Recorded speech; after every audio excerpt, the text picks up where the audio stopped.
वन्देऽहं श्रीगुरोः श्रीयुतपदकमलं श्रीगुरून् वैष्णवांश्च श्रीरूपं साग्रजातं सहगणरघुनाथान्वितं तं सजीवं साद्वैतं सावधूतं परिजनसहितं श्रीकृष्णचैतन्यदेवं श्रीराधा कृष्णपादान् सहगणललिता श्रीविशाखान्वितांश्च।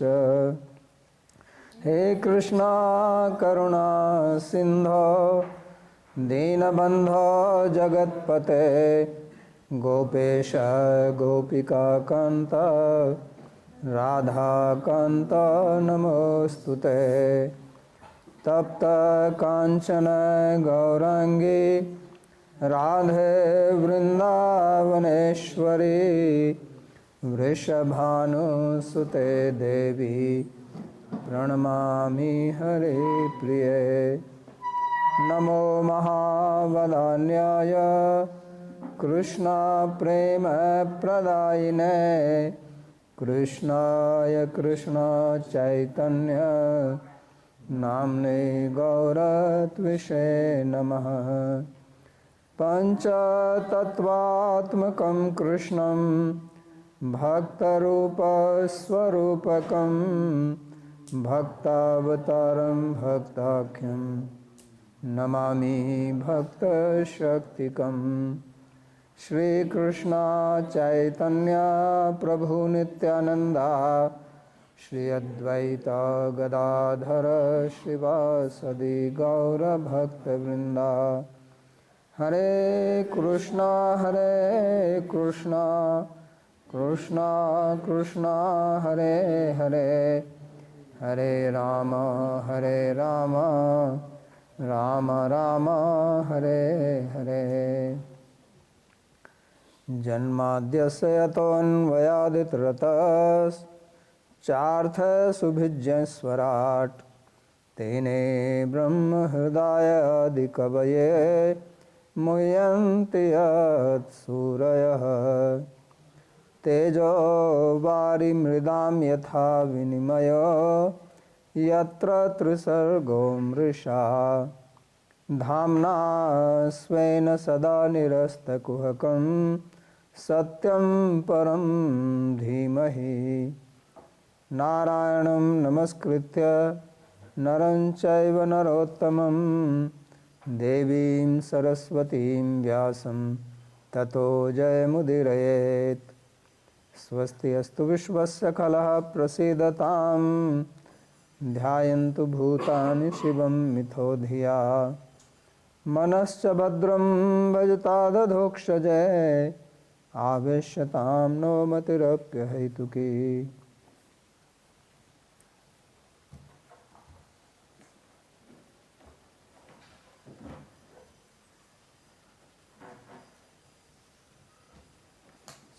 आप सभी का स्वागत है भगवद गीता के प्रथम अध्याय श्लोक नंबर कहाँ से 38 से आरंभ होगा।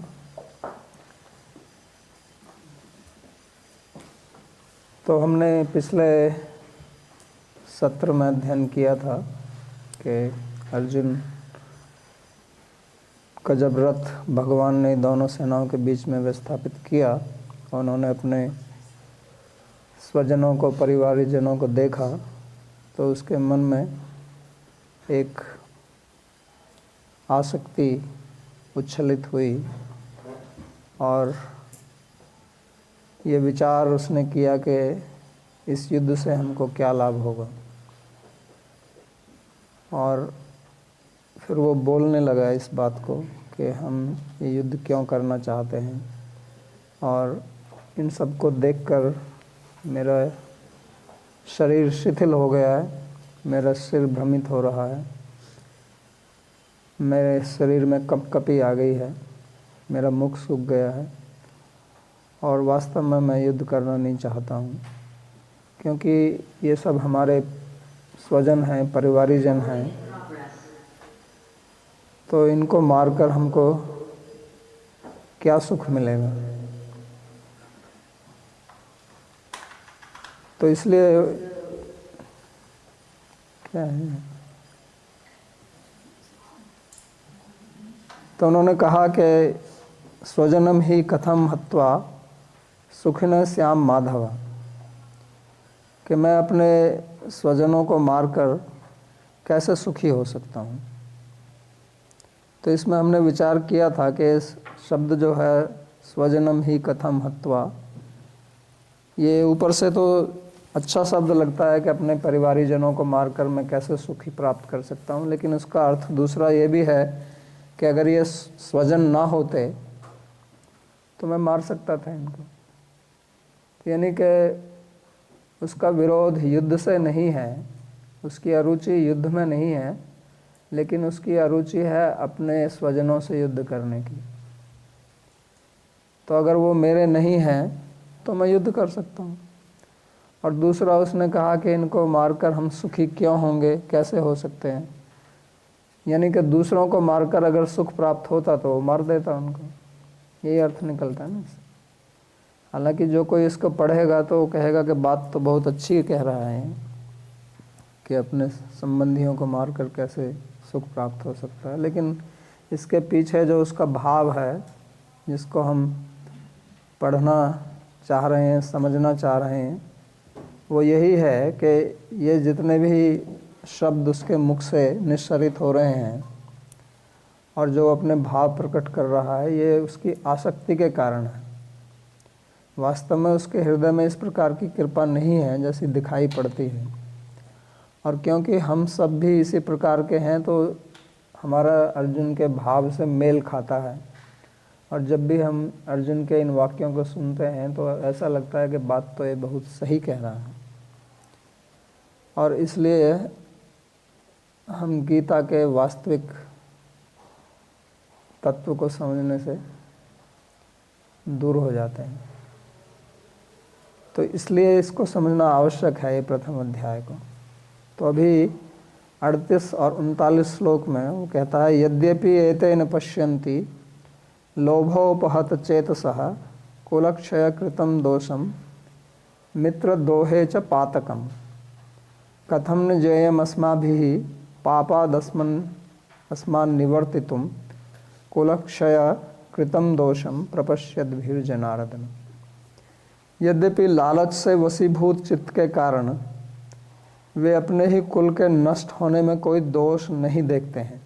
वे माने ये जो हमारे शत्रु हैं, दुर्योधन इत्यादि, जिनको वो स्वजन भी कहता है, शत्रु भी मानता है, नहीं तो वे शब्द का क्यों प्रयोग कर रहा है। अगर हम सब स्वजन ही हैं तो हमको ऐसा बोलना चाहिए कि ये हम हमारे अपने लोग नहीं देख रहे हैं। तो अभी कहता है यद्यपि एतेन पश्यन्ति, ये लोग यानी कि हम तो देख रहे हैं लेकिन ये नहीं देख रहे हैं। और मित्रों के साथ द्रोह करने में कोई पाप नहीं देखते हैं। हे जनार्दन, जब हम अपने कुल के नष्ट होने के दोष को स्पष्ट रूप से देखते हैं तो हम इस पाप से बचना क्यों नहीं चाहते हैं। तो यहाँ जो बहुत महत्वपूर्ण शब्द है वो है लोभो उपहत चेतसः। लोभ के कारण, चेतस माने हमारा जो हृदय है, हमारा जो मन है, हमारी बुद्धि, चेतस शब्द के ये सब अर्थ हैं, मन, बुद्धि, हृदय, तो ये सब उपहत यानी कि उससे प्रभावित हो गए हैं लोभ के कारण, और इसलिए ये देख नहीं पा रहे हैं। Why everybody has to do this? I don't understand. So कुलक्षय कृतम दोषम, ये जो कुलक्षय का जो दोष है, इससे जो दोष मिलेगा उसको ये नहीं देख रहे हैं। तो कहने का मतलब ये है कि जब हमारा हृदय लोभ से आवृत हो जाता है तो हम वास्तविक स्थिति को नहीं देख पाते हैं कि स्थिति क्या है। लोभ ऐसे समझिए जैसे हमारी आँख के ऊपर एक पर्दा आ गया है, तो उससे हम वस्तु जैसी है उसको वैसा नहीं देख पाते हैं। और ये प्राय करके लोगों के साथ होता है। तो पहले तो हमें समझना होगा कि लोभ क्या है। तो लोभ का मतलब होता है कि जो हमारे पास है हम उससे संतुष्ट नहीं हैं, हमको और चाहिए। और लोभ की कोई सीमा नहीं होती है, जितना भी मिल जाएगा। लोभ, ऐसा हिंदी में कहते हैं कि लाभ से लोभ बढ़ता है, कि आप कुछ काम करो उससे लाभ होगा, फिर आपका लोभ बढ़ेगा कि नहीं और मिले और मिले, तो ये बढ़ता ही जाता है। और उसके कारण हम फिर गलत काम करते हैं और दुख पाते हैं। तो जैसे दुर्योधन के पास में अपना राज्य है, ऐसा नहीं है कि वो सड़क पर बैठा हुआ है, और उसने पांडवों का राज जीता था जुए में, चलो जीत लिया, लेकिन जो उसकी शर्त थी कि 13 वर्ष के बाद में वो लौटा देगा अगर वो अपनी शर्त पूरी करते हैं, 12 वर्ष वनवास, 1 वर्ष अज्ञातवास। तो वो शर्त उन्होंने पूरी की, अब उसको उसका राज्य लौटा देना चाहिए। लेकिन उसको लाभ हो गया ना। जुए में भी तो लोग इसलिए खेलते हैं ना, लाभ के लिए, कि मेरे को ये मिल जाए। नहीं मिलता है, चलो अगली बार होगा, अगली बार होगा।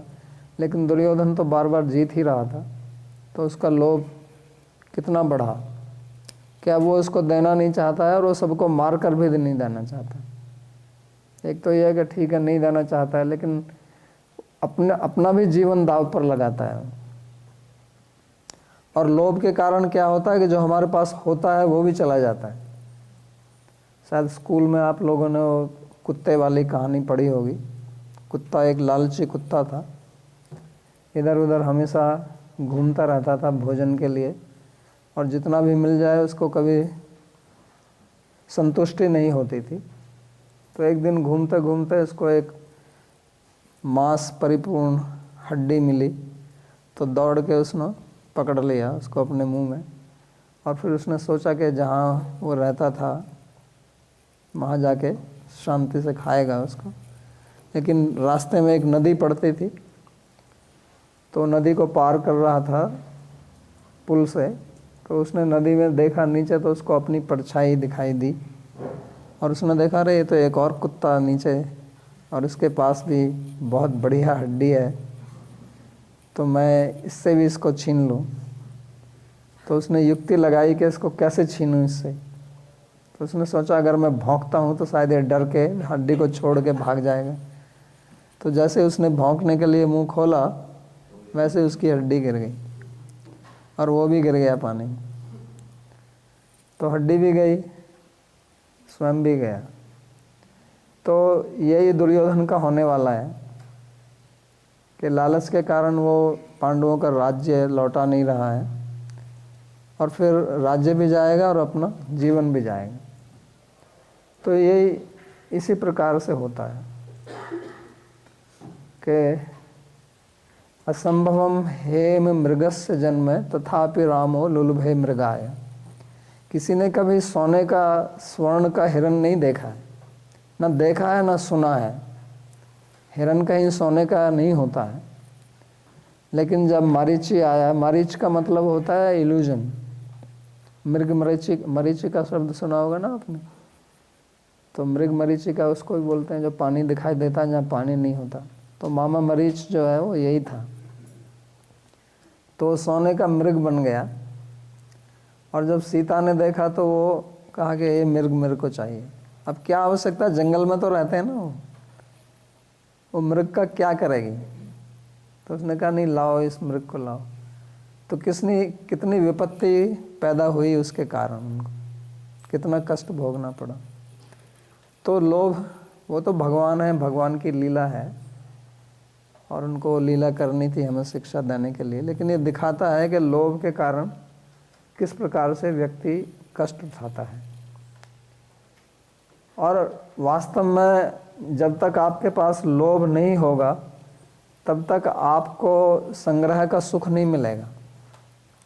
लोग संग्रह करते हैं ना आजकल, shopping, shop till you drop.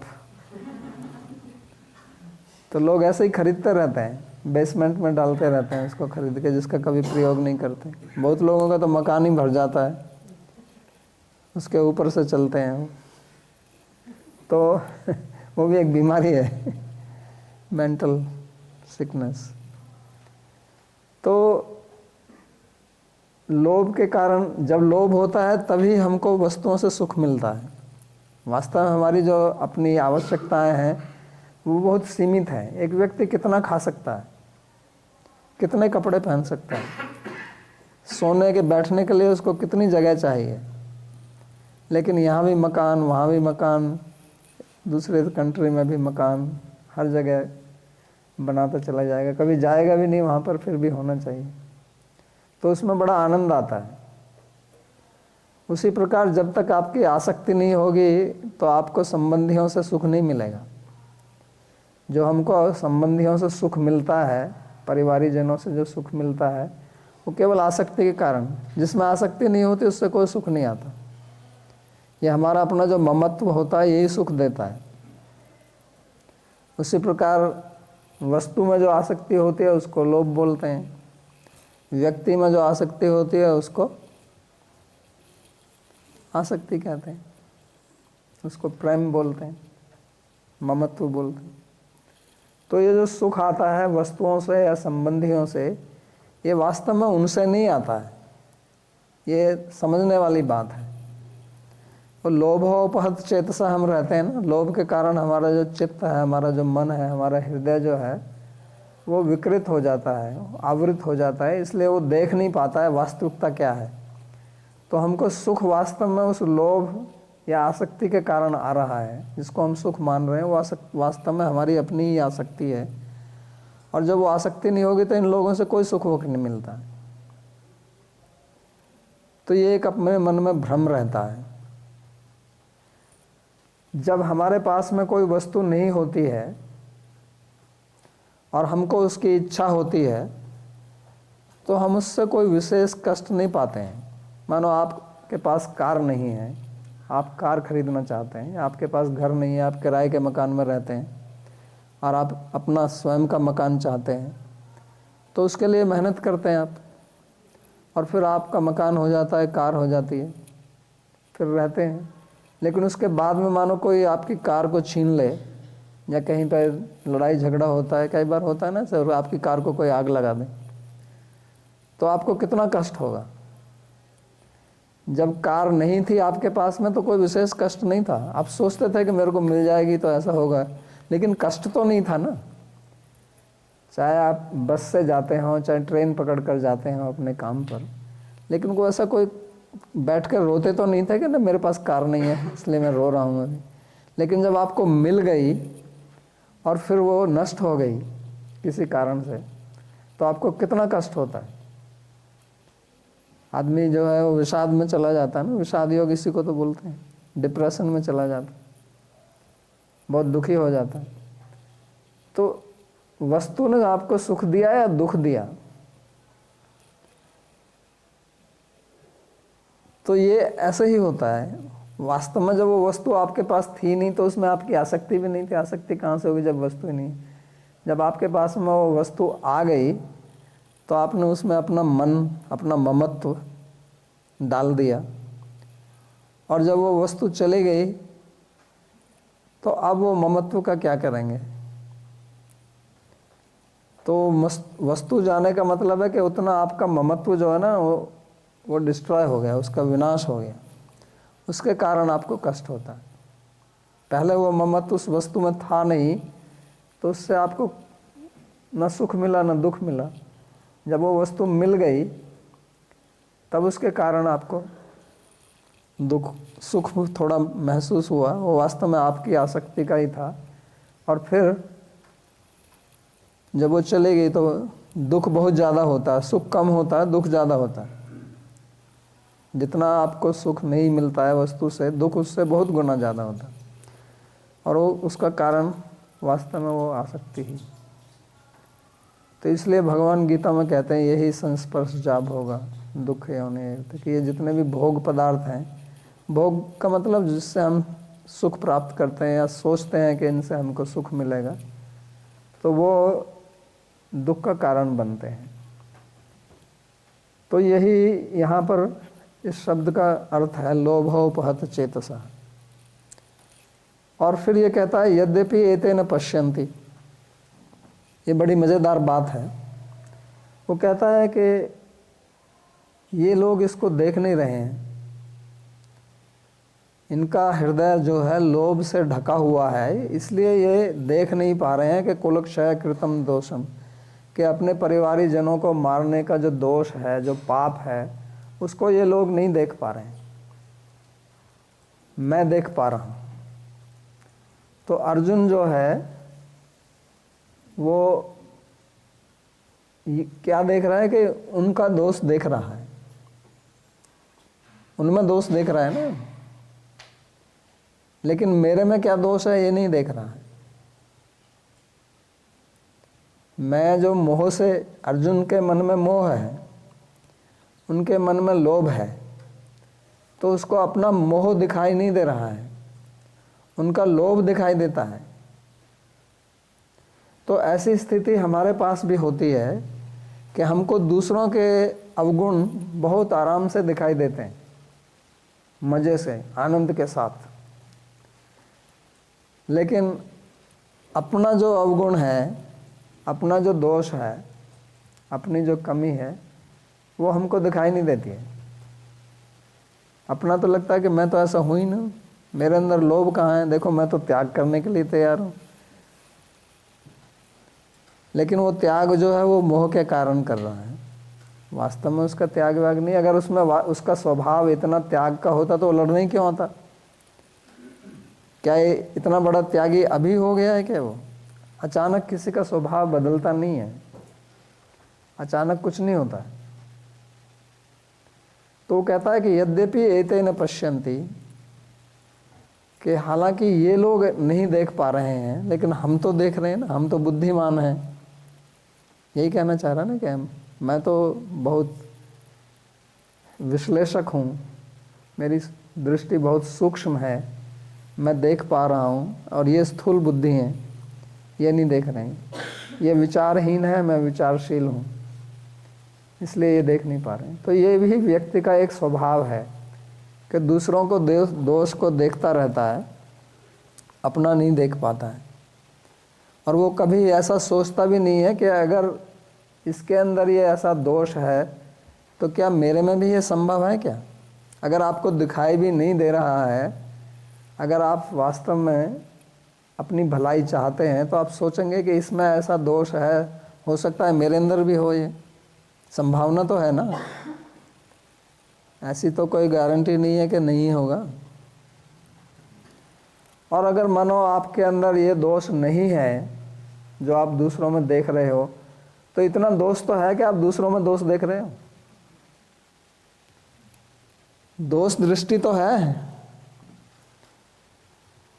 आप कोई भगवान तो नहीं है, कोई शिक्षक तो नहीं है, आप देख रहे हैं दूसरों में दोष, इसलिए देख रहे हैं ना कि मैं उनसे अच्छा हूँ। तो जब हम दूसरों का दोष देखते हैं तो उसके साथ में अपना अभिमान जुड़ा होता है, ये आप हमेशा जान लीजिए। जब भी हम दूसरों का दोष देखते हैं तो उसके पीछे हमारा अभिमान काम करता है, चाहे आप इस बात को माने या न माने। मानने के लिए थोड़ा कष्ट होगा, क्योंकि कोई भी अपने को अभिमानी, ईगोइस्टिक कहलाना नहीं चाहता है, परंतु ये वास्तविकता है। तो उस अभिमान के कारण ही हम अपने दोषों को नहीं देख पाते।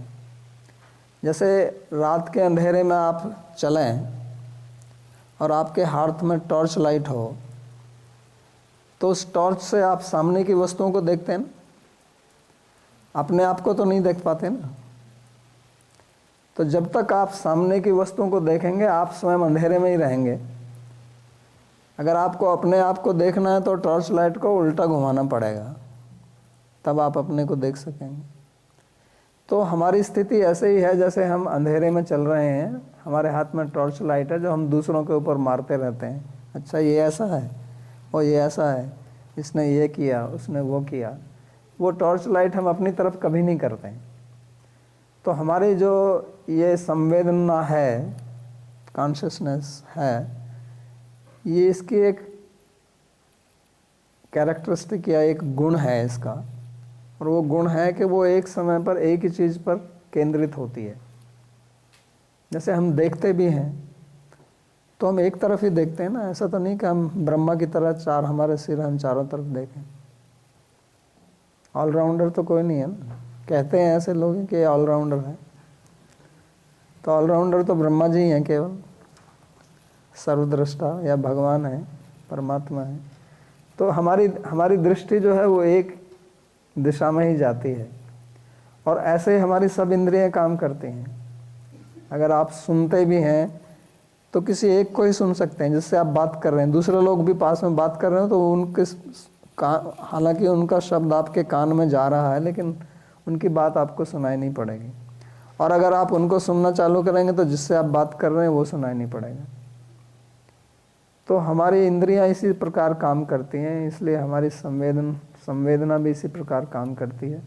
तो जब हम अपनी संवेदना दूसरों के ऊपर केंद्रित करते हैं, दूसरों के अवगुण देखने पर, दोष देखने पर केंद्रित करते हैं, तो फिर हमको अपने गुण तो अपने अवगुण दिखाई नहीं देते, और अभिमान के कारण गुण ही दिखाई देते हैं।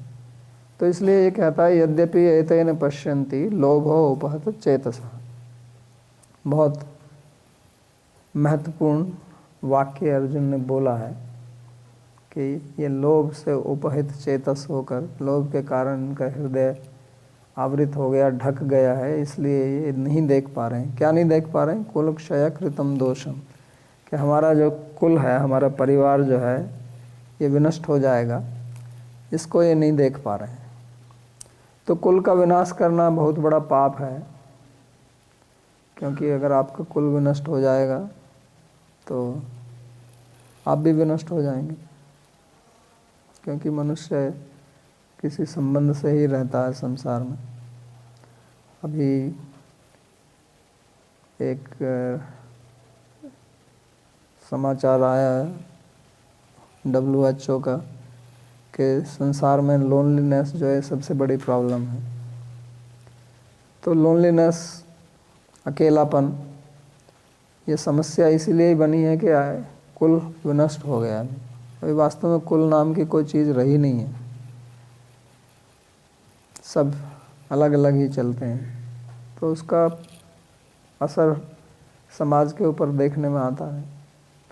तो अर्जुन हालांकि इस प्रकार के अकेलेपन की बात नहीं कर रहा है, वो धर्म की दृष्टि से देख रहा है कि कुल विनष्ट हो जाएगा तो धर्म विनष्ट हो जाएगा, जाति धर्मा कुल धर्मा च सनातन, वो आगे बोलेगा। और फिर मित्र द्रोहे च पातकम, और मित्र के साथ में द्रोह करना ये बहुत बड़ा पाप है। पातक माने पाप, सो पातयति इति पातक, जो आपको गिरा देता है, जो आपको दुख में गिराता है, उसको पातक बोलते हैं। तो क्योंकि मित्र का मतलब ही वो होता है जिसके साथ में आप गुप्त वार्ता कर सकें, अपने हृदय को खोल सकें, अपने विचारों को बिना किसी झिझक के, बिना किसी भय के, बिना किसी संकोच के रख सकें, वही तो मित्र होता है। अगर मित्र से भी आपको ये डर रहे कि मैं इसको ये बात बोल दूं तो यह क्या कहेगा, तो ऐसा तो नहीं है। जैसे हम देखते हैं यहाँ अर्जुन भगवान कृष्ण दोनों की वार्ता यहाँ हो रही है, तो अर्जुन के मन में जो शंका आती है वो पूछता है उससे। ये तो नहीं कहता कि अगर मैं ऐसा कहूँगा तो शायद ये नाराज़ हो जाए। उसने यहाँ तक भी पूछ लिया अर्जुन से कि आप कैसे कहते हैं कि भगवान से, कि आप कैसे कहते हैं कि आपने ये ज्ञान जो है सूर्य को दिया, आपकी हमारी उम्र तो एक जैसी है। तो जो शंका है, क्योंकि उनको उसके मन में एक इतना विश्वास है कि ऐसा प्रश्न पूछने से भगवान नाराज़ नहीं होंगे, अप्रसन्न नहीं होंगे वो। तो ऐसे व्यक्ति के साथ में द्रोह करना, उनको धोखा देना, तो ये तो बहुत बड़ा पाप है। यानी कि अगर कोई व्यक्ति आपके ऊपर विश्वास रखता है और आप उसके साथ में विश्वासघात करें, तो ये बहुत बड़ा पाप है। ये मनुष्यता का लक्षण नहीं है, पशु भी ऐसा नहीं करते हैं। तो इसलिए कहा कि हम मित्र द्रोह कर रहे हैं, क्योंकि अपने द्रोह का मतलब शत्रुता करना, उनको विनष्ट करना, तो ये तो बहुत बड़ा पाप है। धर्म की दृष्टि से बोल रहा है। और ये मित्रद्रोह के कारण ही तो पूरा महाभारत हुआ था। वास्तव में इस महाभारत का जो मूल बीज है वो मित्रद्रोह ही है, क्योंकि द्रोणाचार्य और द्रुपद दोनों मित्र थे, बचपन में एक साथ पढ़े थे और दोनों की घनिष्ठ मित्रता थी। तो उस समय द्रुपद ने द्रोणाचार्य को कहा था कि एक दिन मैं राजा बनूंगा, आपको कुछ आवश्यकता हो तो आप मेरे पास आना। बाद में जब उनकी विद्या परिपूर्ण हुई, दोनों अपने अपने घरों को चले गए, तो द्रोणाचार्य की शादी ही उनका पुत्र था अश्वत्थामा, और वो बहुत निर्धन व्यक्ति थे। ब्राह्मण लोग प्राय ऐसे ही होते थे पहले, क्योंकि धन कमाने का उनका कोई साधन ही नहीं होता था, ना धन कमाना उनका उद्देश्य होता था। वो तो उनका काम ही होता था विद्या पढ़ना, पढ़ाना, पठन पाठन, यजन याजन, दान प्रतिग्रह, यही उनके कर्म हैं ब्राह्मणों के। तो यज्ञ करना, उसमें दक्षिणा मिल जाए उससे काम चलाते थे, पढ़ाएं उससे कुछ गुरु दक्षिणा मिल जाए उससे काम चलाते थे। तो उस समय वो गए थे द्रुपद के पास में एक गाय मांगने के लिए, और द्रुपद, जैसा आप सभी जानते हैं, द्रुपद ने उनका बहुत तिरस्कार किया। तो इसी के कारण द्रोण ने उनके साथ में फिर शत्रुता ठान ली बदला लेने के लिए, और उसी कारण उन्होंने आके कौरवों और पांडवों को युद्ध विद्या सिखाई। और जब उन्होंने विद्या पूर्ण कर ली तो फिर उनको बोला कि गुरु दक्षिणा में द्रोण को पकड़ के लाइए जीवित। तो ये कार्य अर्जुन ने ही किया था। अर्जुन का ससुर है द्रुपद, बाद में द्रुपद ने अपनी लड़की अर्जुन के लिए दी जो उसको पकड़ के ले गया था। तो उससे बड़ा प्रभावित हुआ वो कि इतना बड़ा वीर है, ये मेरा दामाद बनने योग्य है और द्रौपदी और धृष्टद्युम्न का जन्म हुआ था द्रोणाचार्य को मारने के लिए। तो यहीं से ये पूरा प्रकरण चालू हुआ। तो इसलिए मित्रद्रोह के कारण कितना विनाश हुआ, तो उसी को लिए वो बोलता है कि मित्रद्रोहे च पातकम, वो जानता है इस बात को। तो इसलिए अर्जुन ये प्रश्न करता है कि कथम ने गेय अस्माभि पापादस्मान निवर्तितुम, कि हम क्यों नहीं जानते हैं इस बात को कि हमको इस पाप से विदूरित होना चाहिए, हमें ये पाप कर्म नहीं करना चाहिए, हमें जो हमारे पास है उसी से संतुष्ट रहना चाहिए। क्योंकि अगर मन में संतोष नहीं होगा तो फिर व्यक्ति कुछ ना कुछ गलत काम कर सकता है। आवश्यक नहीं है कि हमेशा ही करे, लेकिन अगर उसमें बहुत ज़्यादा लोभ है, लोभ और संतोष दोनों एक दूसरे के विरोधी हैं। तो इसलिए हमको इस पाप कर्म में नहीं पड़ना चाहिए, ये युद्ध नहीं करना चाहिए। तो वो फिर वही शब्द का प्रयोग करता है जो पिछले श्लोक में किया था, कुलक्षय कृतम दोषम। तो इस समय अर्जुन के मन में ये कुल के विनाश होने का दोष जो है वो बहुत प्रबल रूप से प्रकट हो गया है। और जैसा मैंने बार बार कहा है, उसके पीछे वास्तव में आसक्ति है उसकी अपनी, और वो अपना ही विनाश इसमें देख रहा है। वो देख रहा है कि अगर ये विनष्ट हुआ तो मैं भी विनष्ट हो जाऊंगा। क्योंकि उसने कहा था ना कि जिनके लिए हम ये सब कुछ कर रहे हैं, ये सामर्थ्य कांक्षेयम राज्यम सुख भोगानी च, तो वही यहाँ पर मरने के लिए खड़े हैं। तय में वस्थिता युद्धे प्राणं त्यक्त्वा धनानि च। तो जब यही नहीं रहेंगे तो हम क्या करेंगे इसका। तो अब उसकी दृष्टि केवल इसी प्रकार की है, अब वो उनको शत्रु नहीं देख रहा है। तो इसलिए कहता है प्रपश्यद भीर जनार्दन, कि हम ये सब देख कर भी हम एक ऐसे कार्य में क्यों संलग्न होना चाहते हैं। तो वास्तव में तो ये सब प्रश्न करने की आवश्यकता नहीं है, क्योंकि भगवान ने तो उनको कुछ उकसाया नहीं है लड़ने के लिए, वो तो केवल एक सारथी हैं वहाँ पर इससे ये समझ में आता है कि अर्जुन जो बोल रहा है उसमें उसका निश्चय नहीं है। जब हमारा किसी कार्य में निश्चय नहीं होता है तो हम क्या करते हैं कि हम उसको दूसरों के सामने बोलते हैं और बोल के हम चाहते हैं कि ये थोड़ा सा हमको सपोर्ट कर दे, तो फिर हमको साहस मिलता है उसको करने का। तो इस दृष्टि से हम ऐसा नहीं बोल रहे हैं कि मैं वास्तव में ये नहीं करना चाहता हूँ। तो आप कहेंगे कि वास्तव में मैं ये वहाँ नहीं जाना चाहता हूँ, तो दूसरा कहेगा नहीं नहीं आपको जाना चाहिए। तो अंदर आपको जाने की इच्छा भी है, लेकिन मन जो है वो द्विविधा में फंसा हुआ है। आप जाना भी चाहते हैं, लेकिन एक मन ये भी है कि नहीं जाना है। तो इसलिए अर्जुन का मन जो है वो वास्तव में निश्चय में नहीं है, संशय में है। उसका मन बटा हुआ है। कुछ उसके अंदर ऐसा अंदर से आवाज़ आ रही है कि नहीं ये युद्ध तो हमें करना है, क्योंकि वो कुछ भूला थोड़ी है जो इन दुर्योधन इत्यादि ने कहा है। उसने अभी उनके लिए आतताई शब्द का प्रयोग किया था। उसने कहा था हत्वा नेतान आतताई न। आतताई का मतलब जिन्होंने इनके प्रति बहुत जुल्म किए हैं, अत्याचार किए हैं। तो वो जब उनको आतताई कह रहा है और फिर उसके बाद में स्वजन भी कह रहा है, निहत्य धार्त राष्ट्रान्न का प्रीति स्यात् जनार्दन पापम एवं आश्रय दस्मान हत्वा एतान आतताई न। कहता है इन आतताइयों को मारकर हमको पाप लगेगा। और दूसरे श्लोक में कहता है स्वजन ही कथम हत्वा सुखिन सा, हम अपने स्वजनों को मार के कैसे सुखी होंगे। तो आप देख रहे हैं अर्जुन की दोहरी बातें।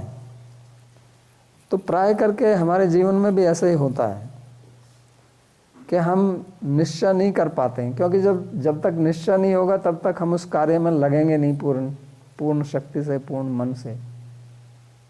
हमारा मन जो है वो डामाडोल होता रहता है। उसको हम छोड़ना भी नहीं चाहते हैं, करना भी नहीं चाहते हैं।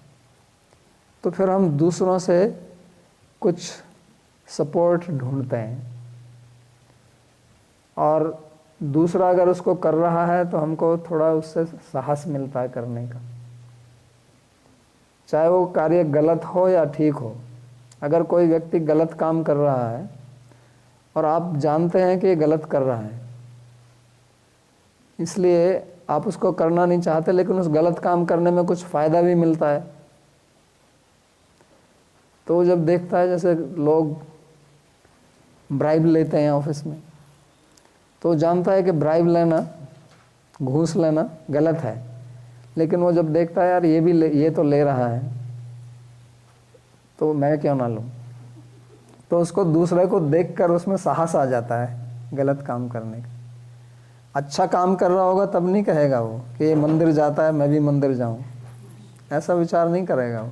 लेकिन जब देखा कि यार ये तो पैसा बना रहा है तो मैं क्यों ना बनाऊँ, तो दूसरे को गलत काम करते देखकर बहुत जल्दी जो व्यक्ति अपने में स्थिर नहीं है वो गलत काम करने में उत्साहित हो जाता है और करता है।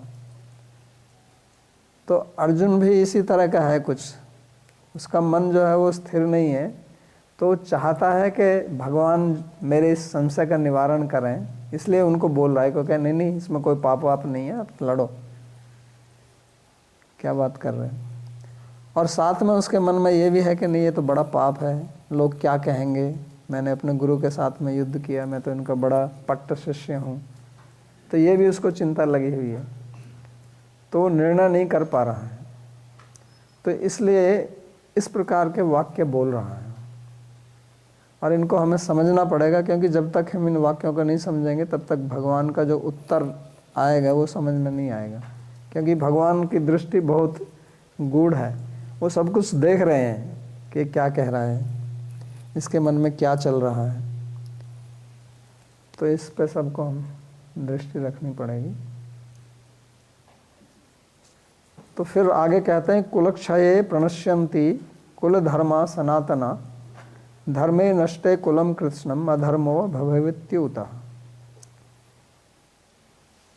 तो ये हमारे समाज में जो एक व्यवस्था थी उसके विषय को लेकर अर्जुन बात कर रहा है, और ये वास्तव में बहुत महत्वपूर्ण बात है, क्योंकि संसार, सोसाइटी, समाज, कोई भी संस्था वो किसी नियमों से चलती है, उसको यहाँ धर्म शब्द से कहा गया है।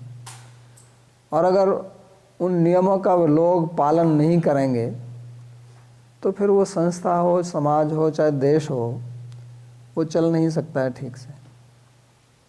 इसलिए हर संस्था में, हर समाज में, हर देश में, हर राष्ट्र में कुछ ना कुछ नियम होते हैं, कॉन्स्टिट्यूशन होता है, लॉ होता है, और लोग अगर उसका पालन करते हैं तो सब कुछ ठीक प्रकार से सुचारू रूप से चलता है। जो लोग पालन नहीं करते हैं, उनकी संख्या अगर कम है तो उनको दबाया जाता है, पुलिस होती है उसके लिए कोर्ट होता है, जेल होती है।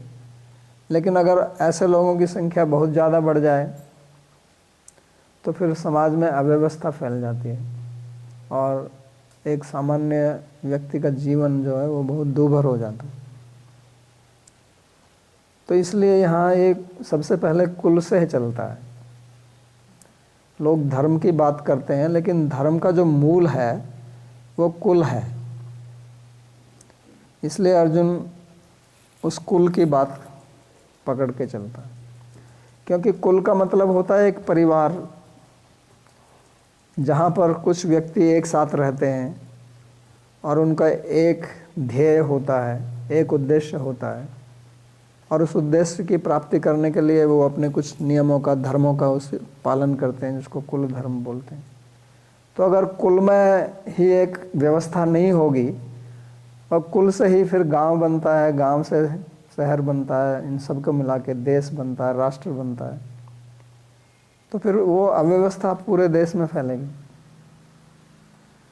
तो अगर कुल को व्यवस्थित नहीं किया जाएगा, जैसा कि आज का समाज है, आज के समाज में कुल में कोई धर्म नहीं है, कुल में कोई व्यवस्था नहीं है, सब आधार्मिक हो गया है। तो इसलिए इतनी बड़ी समस्याएं समाज में आ रही हैं उसके कारण। पहले इतनी ज़्यादा पुलिस, आर्मी, इसकी आवश्यकता नहीं पड़ती थी। इतने कोर्ट, इतने कानून, हमेशा पार्लियामेंट वाले हमेशा कानून ही बनाते रहते हैं। तो इनकी आवश्यकता क्यों पड़ती है? क्योंकि समाज में अव्यवस्था है। अगर लोग स्वयं ही विधि विधान से चलें तो इसकी आवश्यकता ही नहीं।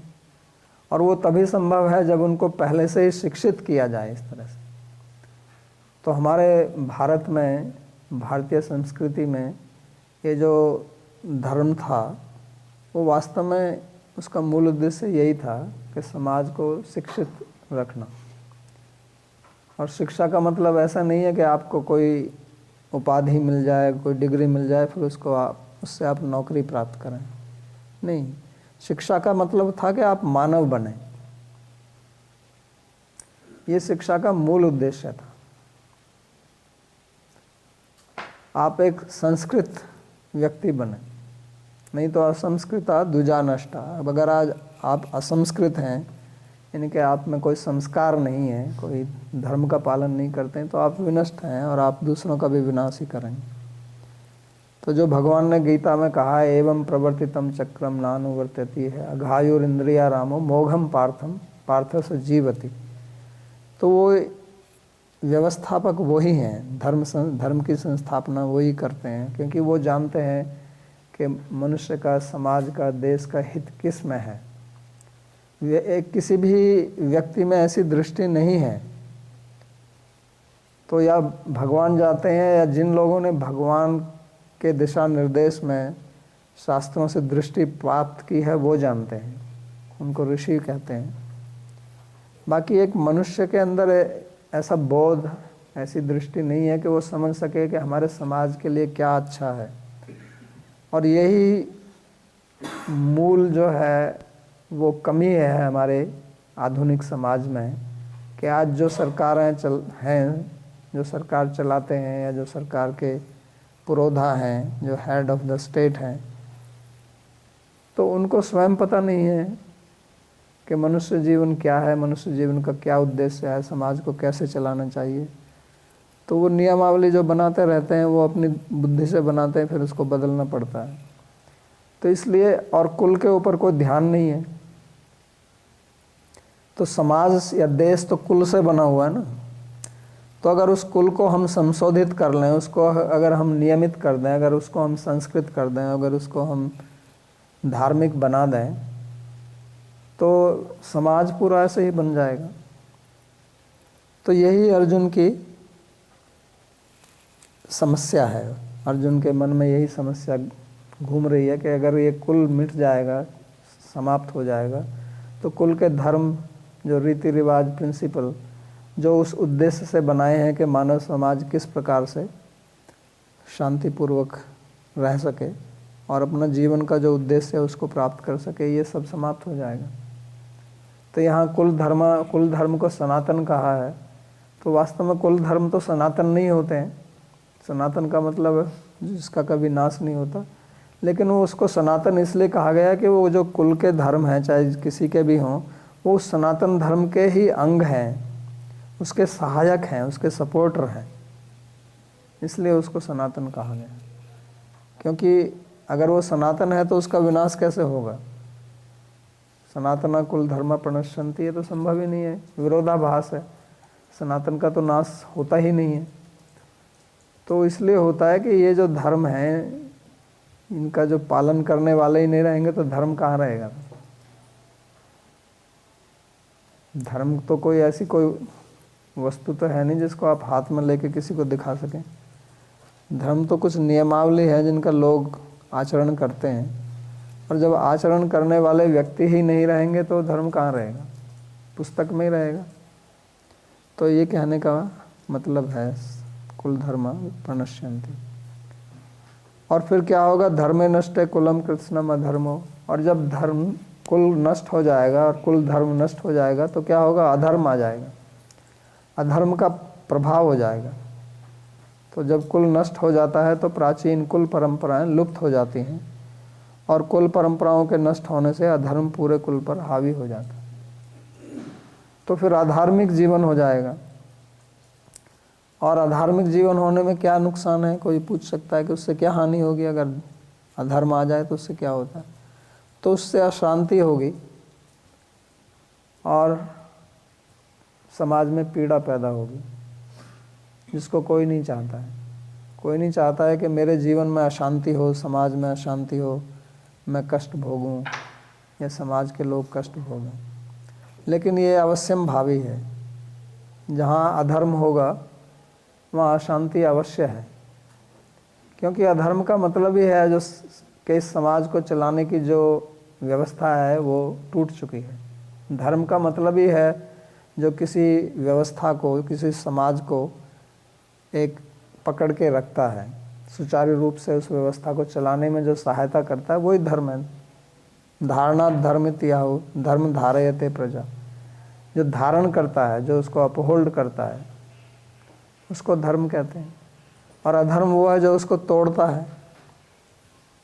तो इसलिए दैव और असुरों में जो युद्ध दिखाया जाता है हमारे पुराणों की कथाओं में, उसका यही अर्थ है कि देवता लोग वो हैं जो धर्म के सहायक हैं, और असुर जो हैं वो उसके विरोधी हैं। सो न सत्यम तेषु न चापि आचारो न सत्यम तेषु विद्यते असत्यम अप्रतिष्ठम। ये तो वो कहते हैं कि संसार सब असत्य है, इसकी कोई प्रतिष्ठा नहीं है, इस प्रकार की जो बातें करते हैं कि इसका कोई क्रिएटर नहीं है, भगवान नहीं। जैसा आज आम लोग यही सोचता है कि कोई भगवान नहीं है, इस संसार को किसी ने बनाया नहीं है, ये तो इवॉल्व हुआ है बिग बैंग से, जो भी अमीबा से आया, कहाँ से आया।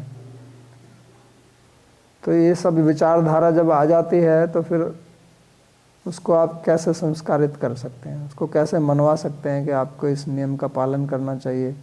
क्योंकि फिर जो मृत्यु के बाद संबंधी जो व्यवस्था है उसमें वो विश्वास ही नहीं करेगा। उसी को तो योलो बोलते हैं ना आजकल, तो लोग योलो बन गए। तो उससे फिर समाज में केवल अव्यवस्था फैलती है और उसका परिणाम सबको भोगना पड़ता है। तो अर्जुन की यही पीड़ा है जो इस श्लोक में और आगे के श्लोक में भी स्पष्ट नजर आएगी कि जब ये कुल धर्म समाप्त हो जाएगा, कुल नष्ट होने के कारण, तो फिर समाज में केवल अधर्म फैल जाएगा। और अधर्म फैलने का जो फल है वो फिर सबको भोगना पड़ेगा। तो इसलिए गीता जो है वो बहुत प्रायोगिक प्रैक्टिकल पुस्तक है, क्योंकि समाज की अभी ऐसी ही स्थिति है। और हमारी जो भारतीय संस्कृति जो वास्तव में कुल पर आधारित थी उसको तोड़ दिया गया है, और जो भारतीय संस्कृति के बाहर के लोग हैं उन्होंने बहुत प्रयास किया इसको तोड़ने के लिए, क्योंकि ये भारतीय संस्कृति जो है ये शिक्षा पर आधारित है। तो इसलिए उन्होंने सबसे पहले हमारी शिक्षा पद्धति पर प्रहार किया। विशेष तौर से जब ब्रिटिश लोग आए उन्होंने, उससे पहले हमारी शिक्षा पद्धति थी, हमारे भारतीय लोगों के ऊपर बहुत अत्याचार हुआ जब मुसलमान लोग राज्य करते थे, लेकिन उन्होंने शिक्षा पद्धति को नहीं बदला था। तो ब्रिटिश लोगों ने शिक्षा पद्धति को बदला, उसके लिए बहुत बुद्धि का प्रयोग किया, और जब वो शिक्षा पद्धति टूट गई तो फिर वो सब कुल परंपरा समाप्त हो गई। अब कोई मानता नहीं है, प्राय करके लोग अब यही कहते हैं श्राद्ध व्राद्ध करना क्या होता है, ये क्या होता है, ये मंदिर जाना, घंटी बजाने से क्या होता है, मंदिर में दान करने से क्या होता है, संस्कृत पढ़ने से क्या होता है, ये क्या सब बकवास है। तो ये सब कहाँ से आया? ये हमारे भारत की देन नहीं है, तो ये पाश्चात्य शिक्षा का फल है। तो ये हमारी शिक्षा पद्धति का जो विनाश किया गया उसका परिणाम अब सब भोग रहे हैं। फिर कहते हैं यहाँ पे ये हो गया, इसको तुम प्रभु शोषण कर रहे हो, उसको शोषण कर रहे हो। हमारा समाज तो शोषण के प्रिंसिपल पर आधारित ही नहीं था, एक दूसरे की सहायता पर आधारित था। परस्परम श्रेय परम अवाप्स्यते, सो ते देवा भावयन्तु वः, आप एक दूसरे को सहायता कीजिए। तो इसी पर म्यूचुअल कोऑपरेशन, म्यूचुअल असिस्टेंस इसी पर आधारित था। तो उसको वो लोग समझे नहीं, और समझे भी तो उनको लगा कि इस प्रकार से तो हम इनके ऊपर राज्य नहीं कर सकते।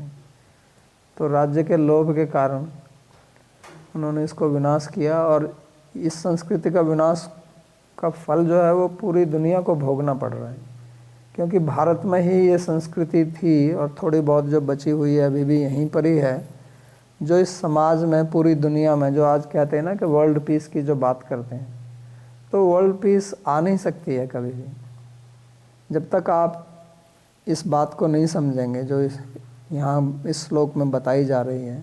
जब तक आप उस कुल परंपरा को नहीं लाएंगे तो उस कहाँ से आएगी, क्योंकि आप किसको क्या कहेंगे, किसी की क्या अपना आइडेंटिटी है, क्या अभिमान है, यही पता नहीं चलेगा आपको।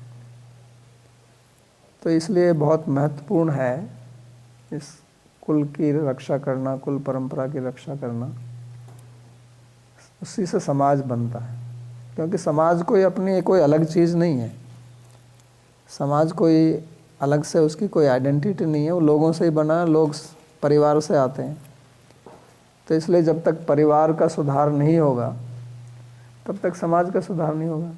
अब लोग समाज सुधारने चलते हैं तो कैसे सुधारेंगे समाज? तो इस समाज का सुधार जो है वो परिवार के सुधार से ही हो सकता है, वैसे संभव नहीं है। आप जितनी मर्जी नियमावली ले आइए तो लोग कुछ ना कुछ उसका विकल्प ढूंढ लेते हैं। नियम तोड़ने के लिए आदमी बुद्धि लगाता है ना, तो उसको तोड़ेगा वो, स्वाभाविक है, क्योंकि उसको शिक्षा ही नहीं दी गई है नियम पालन करने की। तो हमारे यहाँ जो शिक्षा थी वो आरंभ से ही उसको संयमित करना सिखाया जाता था। यम नियम जो बोलते हैं योग में, यम का मतलब ही होता संयम, संयमित जीवन बिताना। आरंभ से ही अक्षर अभ्यास से जब संस्कृत सिखाया जाता था तो वहाँ ये जो इतने जो नियम बनाए हैं संस्कृत में भाषा के लिए, वो आपके दिमाग में पहले से ही डाल दिया जाता है कि आप नियमों का पालन कीजिए। मन मर्जी नहीं है कि इसको आप इस प्रकार से उच्चारण कीजिए, दूसरा शब्द उस तरफ से उच्चारण कीजिए, पता ही नहीं चलता है कैसे उच्चारण। यहाँ नियम बना दिए, नहीं ऐसे ही उच्चारण हो गए, तो उसमें आप मनमानी नहीं कर सकते। और इस तरह के नियम फिर हर जगह, तो उससे आदमी का एक जीवन नियमित हो जाता है।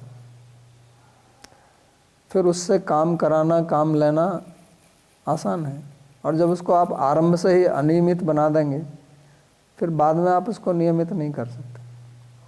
तो हमारी शिक्षा पद्धति में इसलिए इस प्रकार के नियमावली, इस प्रकार की पद्धति पहले से ही दी गई थी, ताकि व्यक्ति जो है वो पहले शिक्षित बने, एक मानव बने, मानव समाज में रहने के योग्य बने।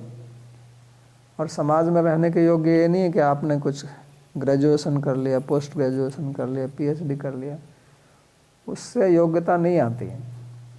आपका पहले चरित्र बने। तो इसलिए यहाँ चरित्र के ऊपर बहुत जोर दिया गया हमारे समाज में, और उसी की बात अर्जुन जो है वो आगे आने वाले श्लोक में भी करेगा कि किस प्रकार से जब ये कुल विनष्ट हो जाएगा तो लोगों का चरित्र जो है वो संकर हो जाएगा, वर्ण संकर, जैसे आज हम देखते हैं। तो उसके ऊपर चर्चा अगले पाठ में करेंगे। अगले रविवार को पाठ नहीं होगा, मेरे को विश्व हिंदू सम्मेलन में जाना है, तो मैं यहाँ पर नहीं होऊंगा। कोई प्रश्न हो तो पूछ सकते हैं।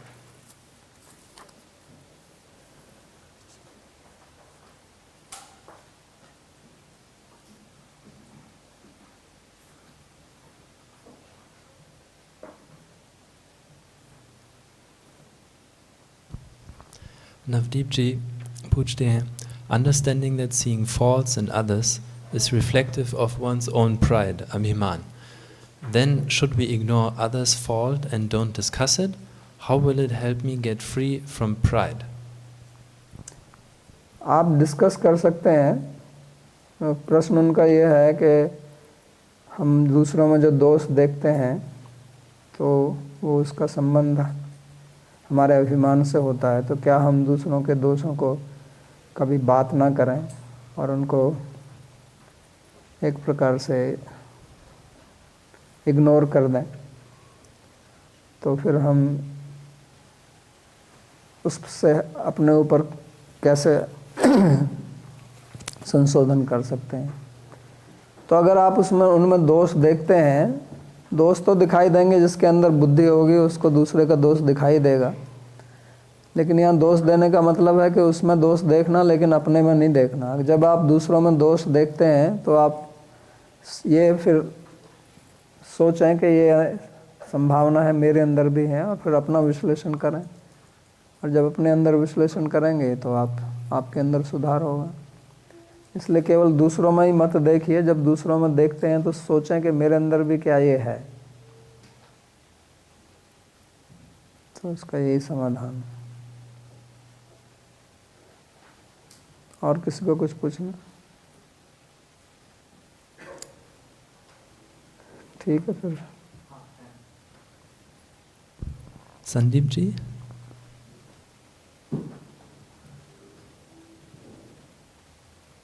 बोलिए। प्रणाम बाबा जी महाराज। सो मेरा प्रश्न ये था कि जैसे कि आपने ये कैरेक्टर बिल्डिंग, मतलब चरित्र का बनना बहुत आवश्यक है, लेकिन जैसे हम सभी अभी एजुकेशन सिस्टम है उसमें तो कहीं पे भी ये बचपन से नहीं सिखाया जाता, तो फिर आपके अंदर मतलब जनरली सब लोगों में वैसे ही संस्कार हो जाएंगे कि मतलब उनका कैरेक्टर नहीं होगा, चरित्र नहीं होगा। लेकिन अगर कोई व्यक्ति बाद में एनकाउंटर मतलब किसी संपर्क में आता है और उसे पता चलता है, तो फिर कितना मुश्किल, मतलब इस मुश्किल को कैसे हल किया जाए? क्योंकि एक तरफ आपके संस्कार हैं कि जो चरित्र के खिलाफ हैं, लेकिन फिर आप समझते हो कि नहीं, मुझे चरित्रवान होना चाहिए।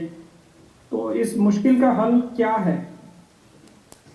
मानो आपको आदत है कोई भोजन करने की, और आपको पसंद है, और आप बचपन से ही उस भोजन को करते आ रहे हैं, लेकिन अभी आप डॉक्टर के पास गए और डॉक्टर ने कहा कि ये भोजन आपके लिए हानिकारक है, आपको ये भोजन नहीं करना चाहिए, तो क्या करोगे आप? हाँ, छोड़ना ही पड़ेगा। छोड़ना ही पड़ेगा ना, तो प्रयास करना पड़ेगा ना आपको। तो ऐसे ही है, इसमें और उसमें अंतर क्या है? लेकिन क्या है कि हमारी आसक्ति शरीर में रहती है, इसलिए उसके लिए हम तुरंत बात मान लेते हैं और प्रयास करते हैं, क्योंकि उसका परिणाम हमको तुरंत दिखाई भी पड़ता है कि अगर नहीं मानेंगे तो मेरे को कष्ट आएगा।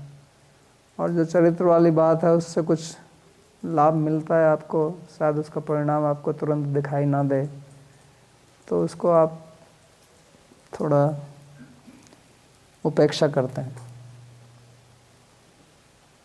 लेकिन बुद्धि है, अगर आप समझते हैं, क्योंकि किसी चीज़ का परिणाम तुरंत आता है, किसी का थोड़ी देर बाद में आता है, तो इसके अगर हम अपनी बुद्धि का प्रयोग करेंगे तो हम सोचेंगे कि ये मेरे को नहीं करना चाहिए, मेरे को इससे कष्ट ही होगा, आज नहीं तो कल होगा।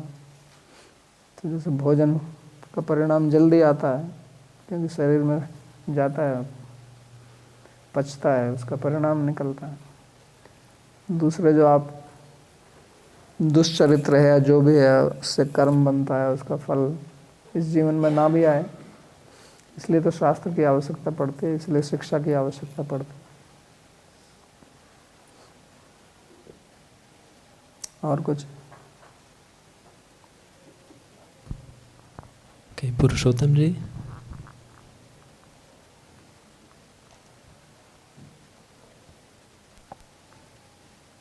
बोलिए। मेरा प्रश्न है कि पहले आपने बताया कि आसक्ति का सुख और दुख का कारण है, हाँ जी। मगर हम सब आसक्ति के बिना संबंध नहीं रख सकते हैं। तो वो आसक्ति का निवारण वहाँ कैसे हो सके और कैसे व्यवहार कर सके? संबंध होते हुए भी आसक्ति ना हो, ऐसा व्यवहार कैसे कर सके? यही तो सिखा रहे हैं भगवान। पूरी गीता तो यही सिखाने के लिए है।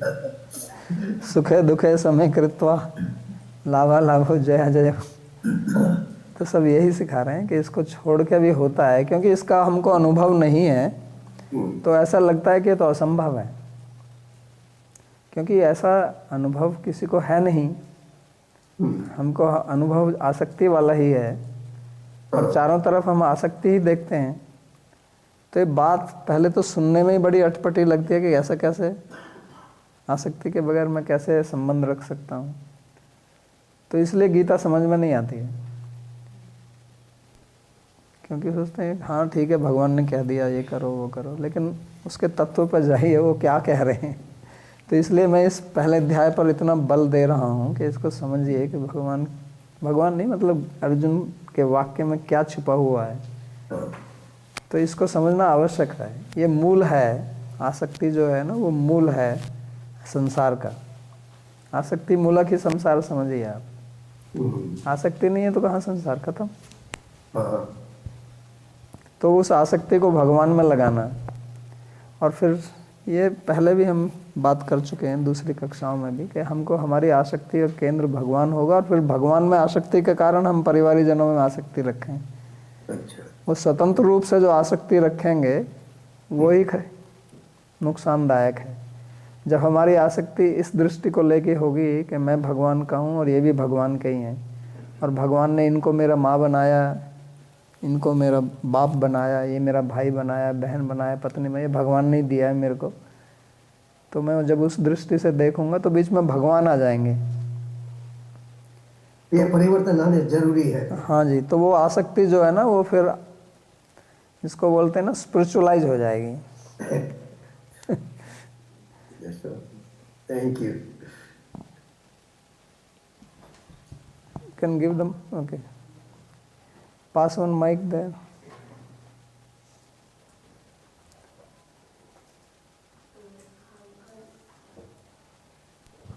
How can I do if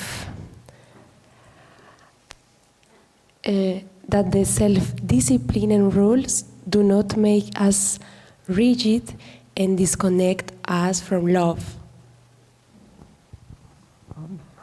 Give me one example. What kind of self-discipline makes you rigid?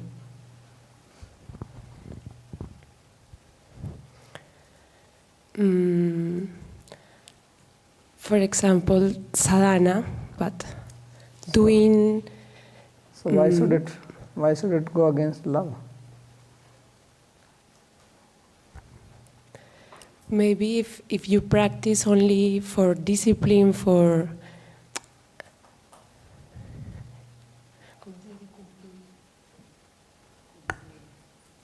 ¿cómo se dice cumplir? Krishna.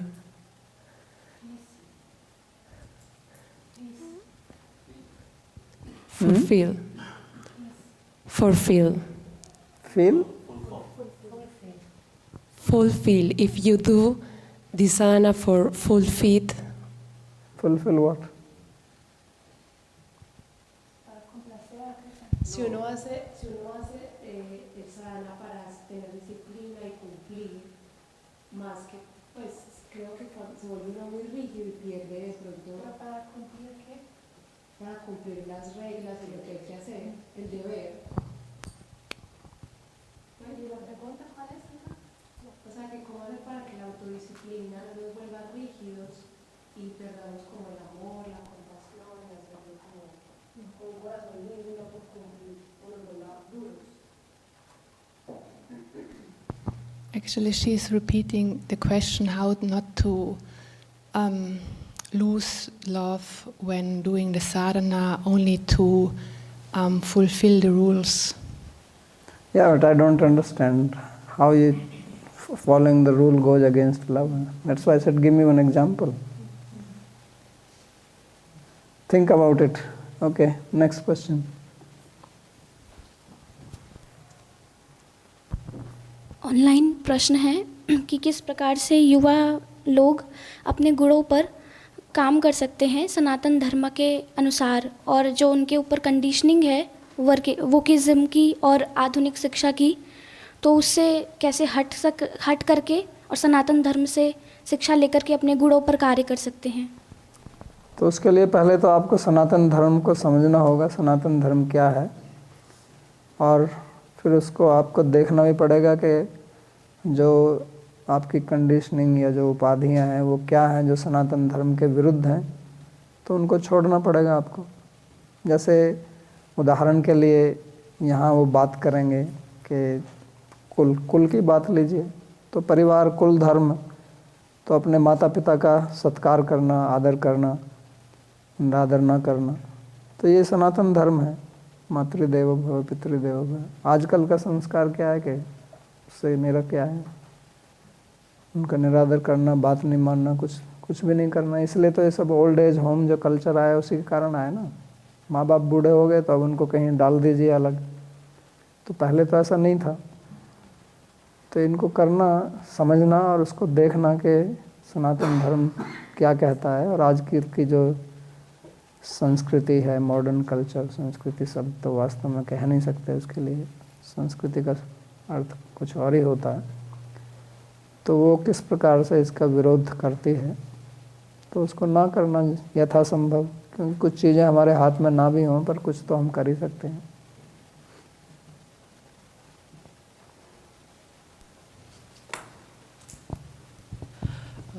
It started with a man feels loneliness and he needs a family, and for that family, so my question was like, if my family members needs an inspiration, so if my family members, so if they have to learn good samskaras like my kids, so I need to be an inspiration for them, because in the stories of Mahabharata, so Arjuna, two types of things he had inspiration. One is skills from Bhishma and others, which would help him in the society. The other thing is the jnana, the spiritual jnana, that too from Bhishma and others.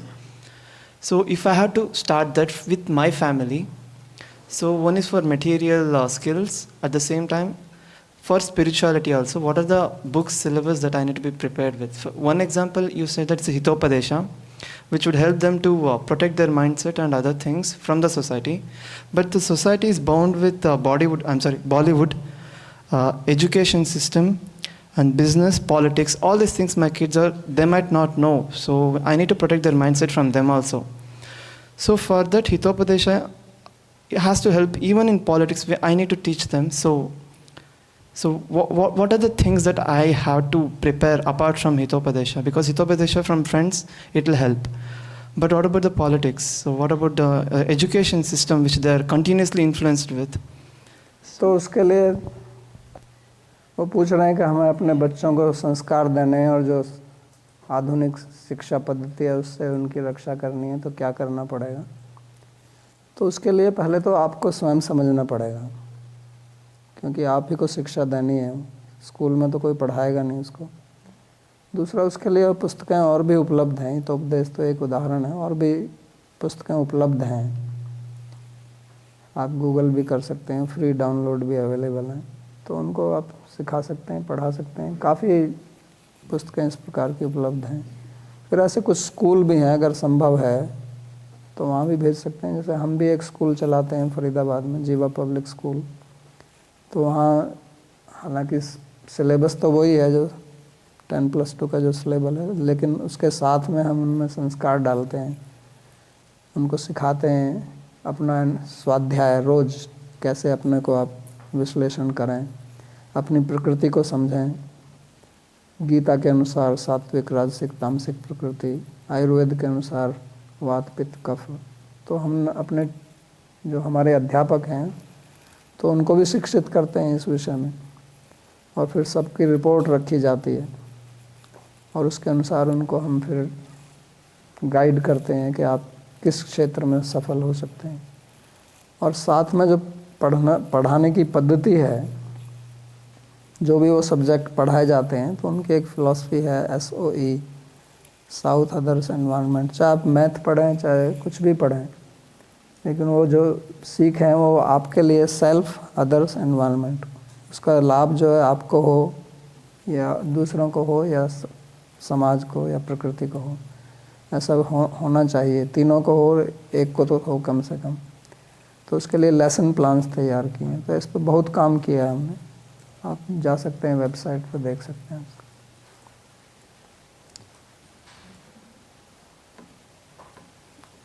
ठीक,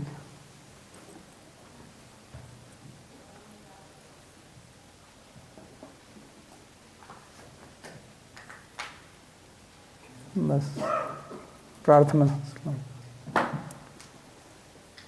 तो अभी प्रार्थना श्लोकों का उच्चारण करते हैं। सर्वोपनिषदो गावो दोग्धा गोपाल नंदनः पार्थो वत्सः सुधीर भोक्ता दुग्धम गीतामृतम महत्।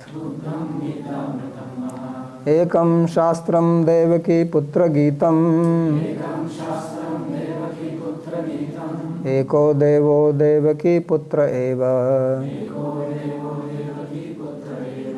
एको मंत्रस्तस्य नामानि यानि कर्माप्येकं तस्य देवस्य सेवा। कार्पण्यदोषोपहतः स्वभावः पृच्छामि त्वां धर्म सम्मूढ़चेतः। यच्छ्रेयः स्यान्निश्चितं ब्रूहि तन्मे शिष्यस्तेऽहं शाधि मां त्वां प्रपन्नम्। यत्र योगेश्वरः कृष्णो यत्र पार्थो धनुर्धरः तत्र श्रीर्विजयो भूतिर् ध्रुवा नीतिर्मतिर्मम। कृष्णाय वासुदेवाय देवकी नंदनाय च नंदगोपकुमाराय गोविंदाय नमो नमः। नमः पंकजनाभाय नमः पंकजमालिने नमः पंकजनेत्राय नमस्ते पंकजंघ्रये। भवे भवे यथा भक्तिः पादयोस्तव जायते